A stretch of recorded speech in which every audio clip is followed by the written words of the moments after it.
गंगातरंगरमणीय जटाकलापं गौरी निरंतर विभूषित वामभागं नारायण प्रियमनंगमदापहारम् वाराणसी कुरुपतिं भज विश्वनाथम। बोलिए काशी विश्वनाथ महादेव की जय। वैशाख शुक्ल सप्तमी का यह पावन दिवस भक्तों, जिसे हम माँ गंगा के प्राकट्य दिवस के नाम से भी जानते हैं, माँ गंगा का यह अवतरण दिवस, जिसकी पवित्र कथा बहुत ही सुंदर और सरल है। शास्त्रों में अनेक प्रकार से माँ गंगा के अवतरण की कथा कहीं सुनाई गई है। कुछ प्रसंग माँ गंगा के अवतरण के हम भी सुनेंगे। एक बार भगवान शंकर कैलाश पर बैठकर हरि नाम स्मरण कर रहे थे। बड़ा भावपूर्वक भगवान शंकर कीर्तन कर रहे थे, हरे कृष्ण कृष्ण कृष्ण हरे हरे, हरे राम राम राम हरे हरे। उस समय नारद जी वीणा बजाते हुए वहां से जा रहे थे। नारद जी ने देखा बड़ा सुंदर कीर्तन चल रहा है और कीर्तन के बड़े प्रेमी हैं नारद जी। तो कीर्तन को सुनकर के नारद जी भी भगवान शिव जी के साथ में बैठ गए और वीणा की ध्वनि करते हुए सुंदर कीर्तन करने लगे। अब एक से भले दो हो गए तो बड़ा ही सुंदर स्वर लहरी आने लगी। इस स्वर लहरी को सुनकर के गणेश जी को बड़ा आनंद आया और भगवान गणेश भी करताल लेकर के भगवान शिव जी के पास में बैठ गए।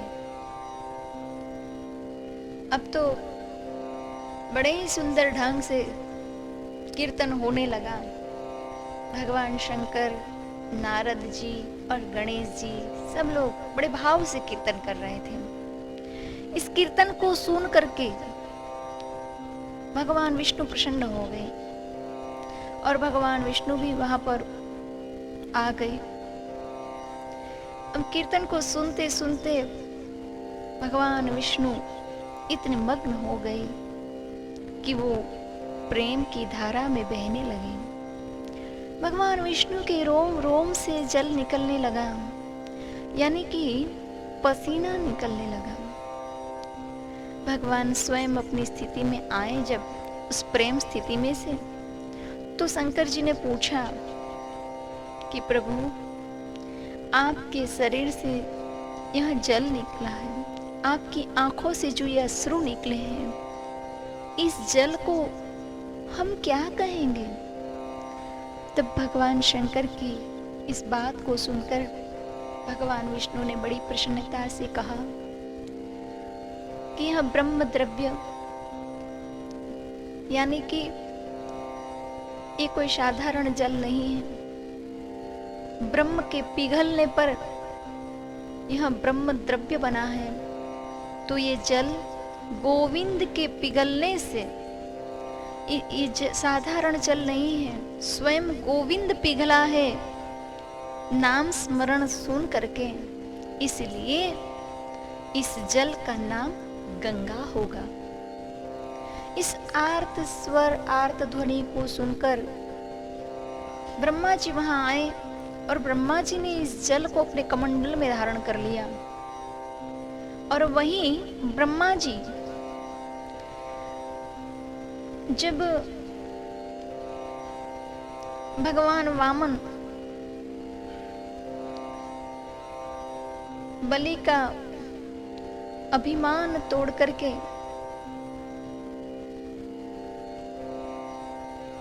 और ब्रह्मलोक में गए तो वहां पर ब्रह्मा जी ने इसी जल से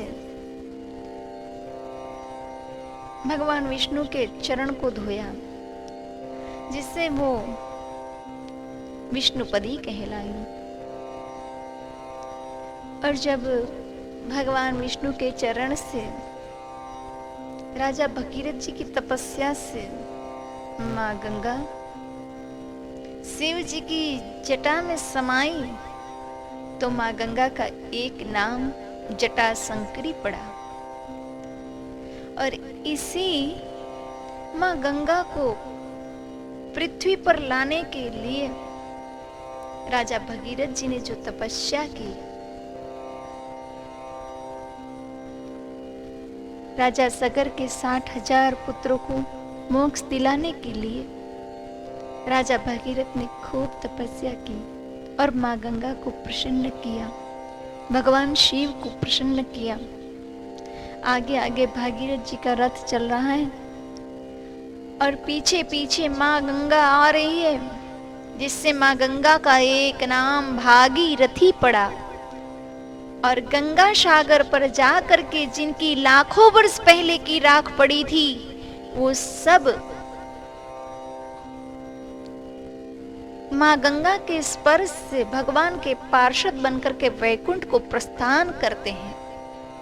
तब माँ गंगा का एक नाम जगत पतित पावनी पड़ा। बोलिए जगत पतित पावनी माँ गंगा की जय। तो यही वैशाख शुक्ल सप्तमी का यह पावन दिवस माँ गंगा का अवतरण दिवस है, कि जो भारत में जहाँ जहाँ माँ गंगा बहती है, तो गंगा के हर तट पर माँ गंगा की इस अवतरण दिवस को बड़े धूमधाम से मनाया जाता है। माँ गंगा का पूजन किया जाता है, माँ गंगा की सुंदर आरती भी की जाती है। और आज के दिन जो भी जप तप पुण्य दान करते हैं, उसका हमें अक्षय फल प्राप्त होता है। ऐसी माँ जगत पावनी गंगा जी की सुंदर महिमा को हम आप 2 लाइन में प्रसन्नता के साथ में गाएंगे। बड़ी ही सुंदर महिमा है माँ गंगा की, कि माँ गंगा हरिद्वार में पहाड़ों से गंगोत्री जमुनोत्री से गंगोत्री से पहाड़ों से बहती हुई हरिद्वार आई, और फिर अन्यत्र माँ गंगा बहती गई। ऐसी माँ गंगा की सुंदर महिमा को 2 पंक्ति में गाते हैं। बहीं कैसे गंगा लहर धीरे धीरे, बहीं कैसे गंगा लहर धीरे धीरे, हरिद्वार में कैसी शोभा से माता, हरिद्वार में कैसी शोभा से माता, पहाड़ों से आई उतर धीरे धीरे, वहीं कैसे गंगा लहर धीरे धीरे। बड़े भाग उनके जो तेरे किनारे, बड़े भाग उनके जो तेरे किनारे, बसाए गए हैं शहर धीरे धीरे।